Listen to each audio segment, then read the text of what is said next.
Jewish. And yeah, and I want to give a big thank you to my moderator, a friend, an art curator, and a fellow Haitian artist, Yvena Despagne. Yvena, thank you. Thank you for having me. Thank you. For being here. So Yvena will be moderating this talk. After this talk, she'll be asking a couple questions, and we'll open the floor for you guys, for everybody to ask any sort of questions you may want to ask. All right, my name is Baboun. I am a queer Haitian Syrian artist from Port-au-Prince, Haiti. I work primarily in photography, video, installation, and performance art. I'm just gonna give a little brief statement about my work, and hopefully as I travel through my bodies of work, the themes and ideas will start to develop. But I work in collaboration with and based off of marginalized or unrepresented identities and communities of my country of Haiti, specifically the queer community, the multicultural community, but more specifically the Syrian Haitian community, and then the religious community, but really religions other than Catholicism, such as Islam and Vodou. But I also work with Catholicism, but I mostly critique it. And so you'll see that throughout my work. So the topic of today is reimagining the Haitian identity, the multidimensional ways of existing within the Haitian community. And at the end of the talk, I'm gonna actually elaborate on what I mean by reimagining the Haitian identity. All right, so here is the kind of breakdown of the talk. I will be talking about religious communities, unrepresented and marginalized, such as Vodou, Haitian Vodou, and Islam. I'll be talking about Haitian queerness as it pertains to religion. Thirdly, I'll be talking about counteracting the Western gaze and owning our narrative. The fourth point will be collective marginalized or unrepresented communities and identities. And the fifth one, which is my thesis, which I will spend a little bit more time on, if time permitting. If not, it's okay, I'll just skim through it, but you can check it out on my website. I'll be talking about multiculturalism and in-between identities. So before I get started, these are the fundamental questions I've always asked myself. Growing up Haitian and growing up in Haiti, a lot of parts of my identity have always been put in question or have always been kind of either persecuted or deemed quote unquote un-Haitian, whether that be my cultural identity, whether that be my gender identity or my sexual identity. These questions have always been at the core of my art making practice and my research. What does it mean to be Haitian? What does a Haitian look like? What is the Haitian identity in our contemporary world? And how have you seen the media representing Haiti and its people? And you know, these questions are so, you may think they're so simple, but actually they're very, very complex. And some of these questions will never have answers, which I find really interesting. So these are the questions I'm kind of setting up for my kind of research and artistic practice. The first body of work I shot in 2015 is called Cham Noir. And I'm focusing on women in Vodou especially. So in 2015, naturally Vodou was a community where I wanted to start with, because growing up Catholic, I had this I was indoctrinated with this irrational fear of Vodou. You know, people saying it's diabolical, it's satanic, people saying to not approach it, people having really irrational and very toxic preconceived notions about the Vodou religion. And I really, at a young age, I never understood the society's prejudice of the religion, because it's such a huge part of our history and our culture. I can't be sitting in a history class and we're talking about how Vodou was the vehicle for our revolution, the vehicle for our independence, but yet society is kind of pushing back against the religion, right? And you know, Vodou is such an interesting part in the way we market our country and tourism. You know, with either the veves or how Vodou practitioners conduct their ceremonies or how they dress. All of the items in Vodou are a part of our visual cultural identity. So I never understood it, and I wanted to demystify it myself. I wanted to learn myself. And really to kind of counteract what everybody else was saying around me. So in 2015, I'm 24 now. Do the math. I guess I was 19. I don't know. But 5 years ago, I took my car and I drove around Port-au-Prince and I walked around Port-au-Prince and I asked people around where I could find a laku, or more specifically, where I can find somebody I can talk to about kind of demystifying voodoo. And so finally, I stumble upon a laku in Pétionville. I knock on the door and these amazing women greet me with a smile and they're like, oh, sabelan fela. And I'm like, can I come in? And they greet me and they were actually cooking food. So I sit down with them and I literally go at it. I'm like, okay, so people were telling me this about voodoo. Is it true? Is it this? Is it that? So they really, really took the time very poetically and very beautifully to explain to me the voodoo religion. And I remember this was a very pivotal point in my life because after that conversation, my love and interest for voodoo has deepened and all the preconceived notions of what voodoo is kind of left and dissolved. And so they offered to have me visit their chamlois, it's in where they make small offerings to the different lois, where they pray, where they, kind of talk to the different lois. And, in that cham, there were offerings for Ezri Frida, rose water, rum, beautiful baby blue and baby pink fabric, dolls, all of these objects as offerings. And I believe there was one for Baboun Samzi and one for Papa Ligba. But for me, I really, it was Ezri Danto and Ezri Frida that caught my attention.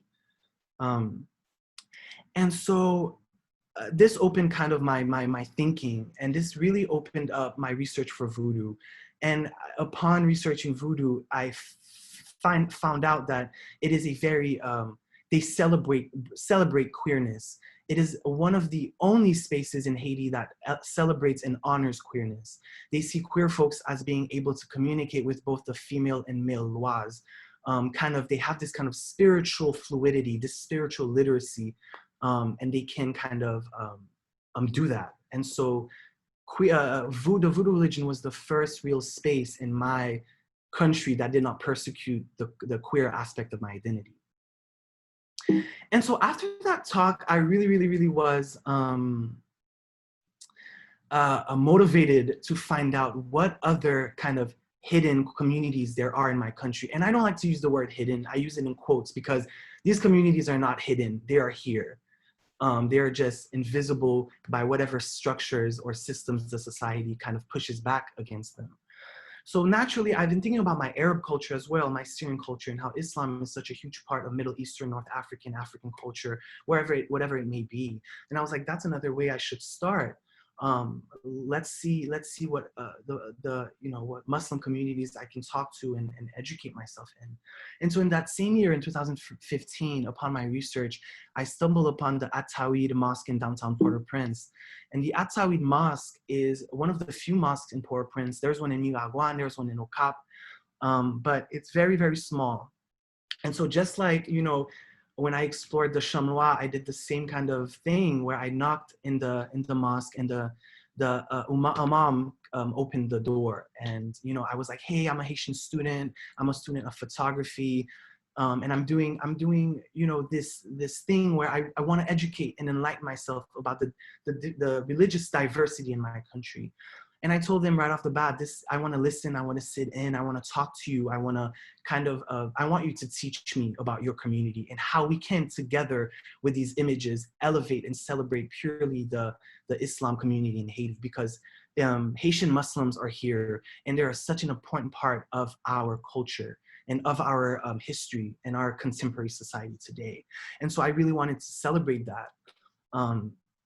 And, Muslims in Haiti today face a lot of persecution, whether that is persecution for their hijab, or whether that is persecution for how they dress, or how they think, or how they pray, or how they conduct their services.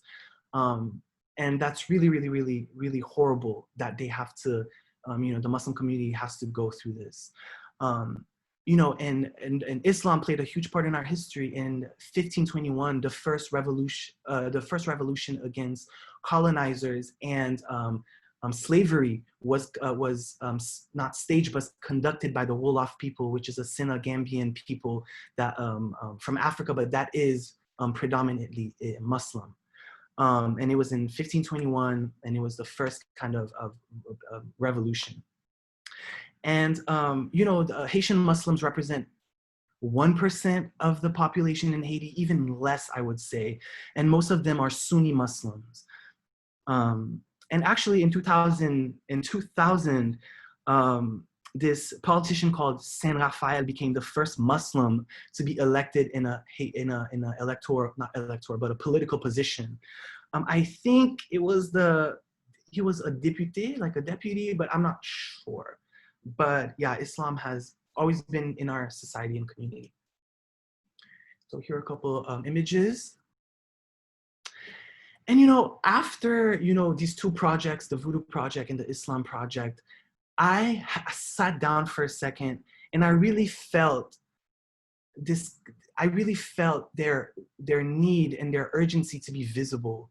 I really understood their oppression in the sense, even though we come from different walks of life and different stages of life, I understood how it felt to want to be visible and valued in society and politics and legally being protected and being free. I felt that when I was talking to the Imam and when I was talking to these amazing women, I felt that drive. And I think we really connected with that kind of passion to feel visible. The next body of work is called The Last Haiti, and I shot it in 2016.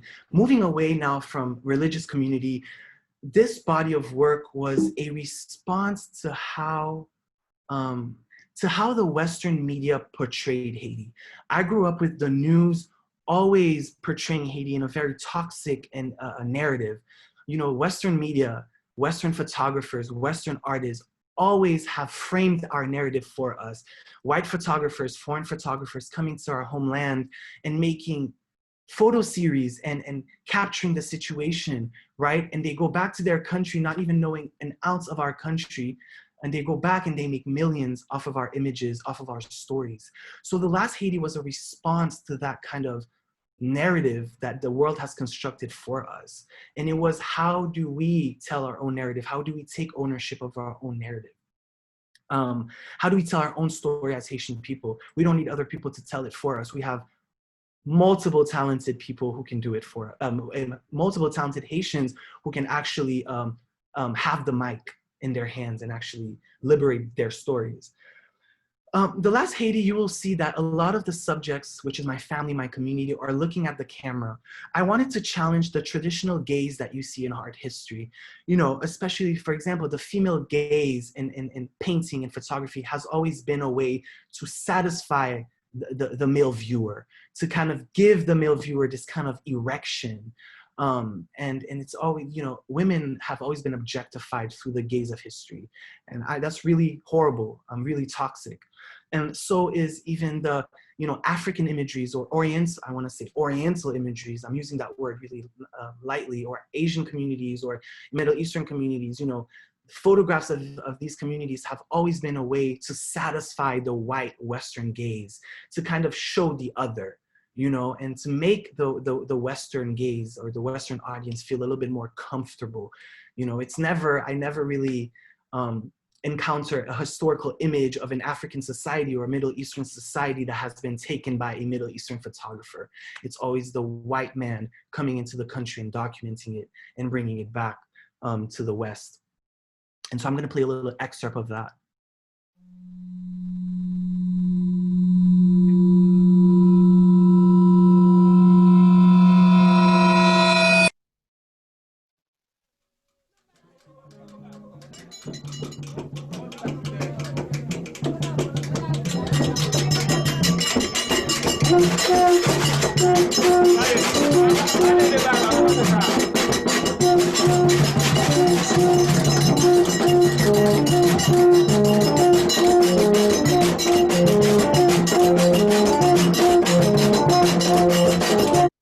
I'm just going to skim through it, but